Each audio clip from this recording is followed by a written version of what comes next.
And that's it, cleared. That's a pretty easy chapter. Is everyone alright? I'll check on injuries.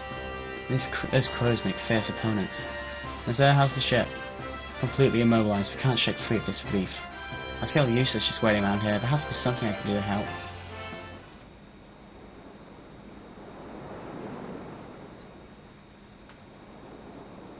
Hey, where are you going? Should you be leaving the ship? Nothing's getting done sitting around here. I just want to go inshore and see what I can see. What? Hold on, Ike. You can't, that's... Ike, behind you! You there, what are you doing? Huh? This could be trouble.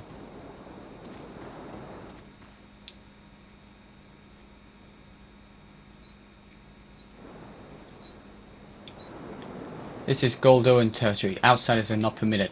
No wait, you don't understand. Our ship has run aground. There's nothing we can do. We're stuck here. Then return to your ship. What happens to Bjork is none of our affair. That's ridiculous. You're complete...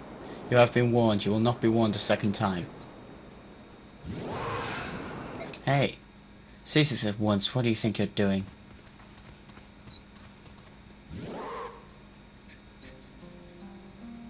My Lord Prince. Man of the Bjork, my countrymen were discourteous. I ask that you forgive them. Who are you? I am Kurthnagar, Prince of Goldoa. The Prince? Now we're getting somewhere. Thanks to some Kilvis pirates, our ship's run aground. Can you lend us any help? What is it? You can't help us, can you? I am not used to being addressed in such a direct manner. I was taken off guard. My apologies. No, if anyone should apologize here, it's me. My father had a great deal to say about my lack of etiquette. I'm sorry I didn't mean to offend you. Please pay it no mind.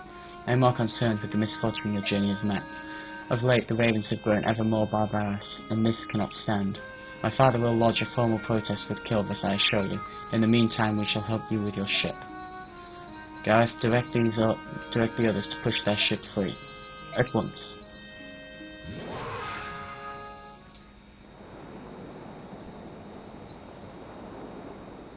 Dragons, they're all dragons. They're huge and so strong, it's incredible. It's overwhelming. Yeah, it is. Goldoa is the land of the dragons. More than any other Lagoose tribe, they are known for their longevity. I've heard tales of Gondorans still living who flew the skies when the goddess herself still walked the land. How is it you know so much about Goldoa? Everything I've learnt comes from books. Goldoa itself no longer has any contact with the outside world. Seeing them now, it's like a dream. So this is good fortune, is that what you're saying? You say we got lucky. For once, your recklessness actually got us out of trouble. What's that supposed to mean? We have moved your ship safely and without harm to you or your vessel. Doesn't look like it moved far. My subjects tell me your ship was indeed lodged against a reef. However, there were no structural damage to your ship. You need not interrupt your journey. That's good news, thank you. Is there anything else you require? If you need food or fresh water, we can replenish your supplies. That would be most appreciated. We were beginning to run low on water. As for food, any fruit, meat, fish, anything fresh would be wonderful. It shall be done.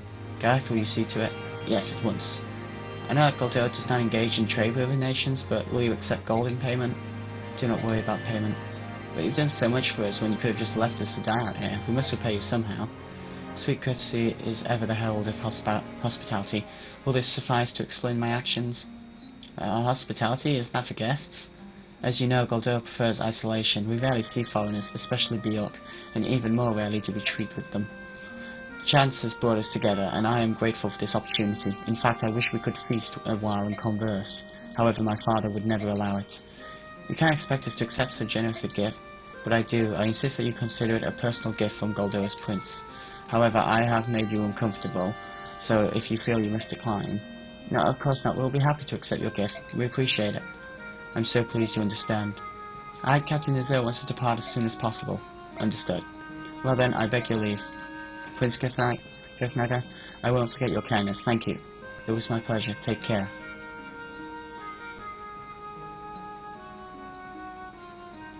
Farewell, Bjork.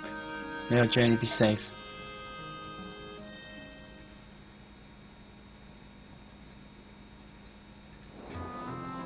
My Lord Ike, is something amiss? First those ravens attack us, and then a band of Goldoan dragons rescues us. I can't understand how they're all considered Lagoos. Is that strange?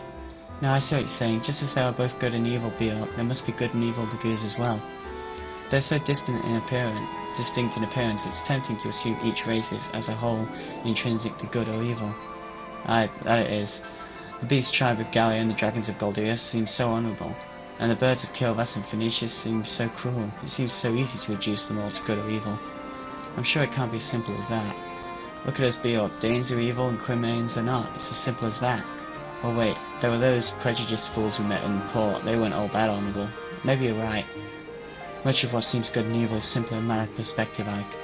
Many conditions affect our judgment. Drawing a definite line is now impossible. And so, where have you been? You vanished without a trace. I'm uncomfortable around dragons. I thought it'd be better if I stayed below in my cabin. My apologies. Now you mention it, Soren seems to have disappeared as well. Have you seen him? Perhaps he's feeling nauseated. For one unaccustomed to sea travel, it's not uncommon. I think I'll check up on him later. The wind is picking up. I believe I will go check on the condition of our sails. Keep yourselves warm up here. It's a chill wind that blows in these waters. Mrs. Lancia, you should be returning to your cabin. How about you, my Lord Ike? I'll stay on deck a while longer. I have a lot to think about. Would you mind if I stayed here with you? I won't be any bother. It's alright with me. Oh, thank you. Yay! I'll see you next chapter then.